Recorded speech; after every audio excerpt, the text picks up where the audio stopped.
नमस्कार बच्चों, आज का हमारा विषय है उपसर्ग। आज हम जानेंगे उपसर्ग किसे कहते हैं। उपसर्ग को इंग्लिश में प्रीफिक्स भी कहा जाता है। अब उपसर्ग के दो भाग कर लेते हैं, उप प्लस सर्ग। उप का अर्थ है समीप और सर्ग का अर्थ है सृष्टि, अर्थात किसी शब्द के समीप आकर नया शब्द बनाना क्या कहलाता है? उपसर्ग कहलाता है। उपसर्ग शब्द नहीं, शब्दांश होते हैं।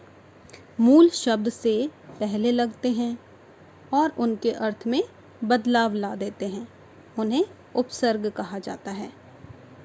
अब हम उपसर्ग की परिभाषा, भेद और उदाहरण करते हैं। तो इसकी परिभाषा करते हैं। अब हम जो सार्थक शब्दों से पहले जुड़कर उनके अर्थ को बदल देते हैं या उनकी विशेषता प्रकट करते हैं, उन्हें उपसर्ग कहते हैं। ये इसकी परिभाषा है। अब हम इसके कुछ उदाहरण देख लेते हैं। जैसे आ प्लस हार, आहार। प्र प्लस हार, प्रहार। वी प्लस हार, विहार। सम प्लस हार, संहार। उप प्लस हार, उपहार। नि उपसर्ग में मूल शब्द जोड़ेंगे हार, निहार। अब हम करते हैं उपसर्ग के प्रकार। उपसर्ग के 5 प्रकार दिए गए हैं। उपसर्ग का पहला प्रकार है संस्कृत के उपसर्ग।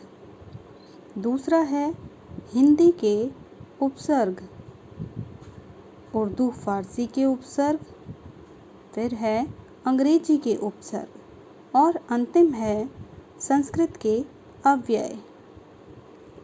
यहाँ कुछ उदाहरण दिए गए हैं संस्कृत के उपसर्ग, इसके बाद है संस्कृत के अव्यय।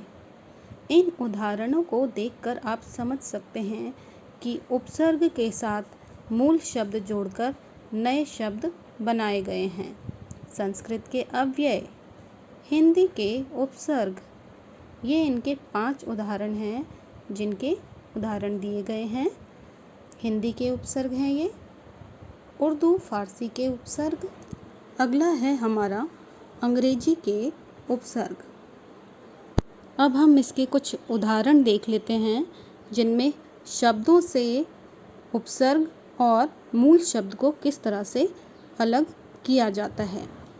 यहाँ उपसर्ग में आपको 3 कॉलम दिए हैं। पहला है शब्द उपसर्ग, फिर है मूल शब्द। अनुभव शब्द है जिसमें से उपसर्ग होगा अनु और मूल शब्द होगा हमारा भव। इसी तरह अत्याचार, अति प्लस आचार। प्रतिदिन, प्रति प्लस दिन। संस्कार, सम प्लस कार। निर्मल, निर प्लस मल। अकाल, अ प्लस काल। अभिशाप, अभि प्लस शाप। कुछ और उदाहरण द्वारा हम इसे अच्छी प्रकार समझेंगे कि उपसर्ग और मूल शब्द अलग करें।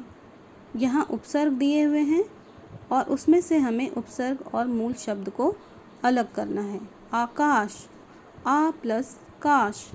प्रयोग, प्र प्लस योग। बेरहम, बे प्लस रहम। फिर आखिरी है हमारा अनपढ़, अन प्लस पढ़। ये हमारे उदाहरण थे। इसी के साथ हमारी वीडियो यहीं समाप्त होती है। धन्यवाद।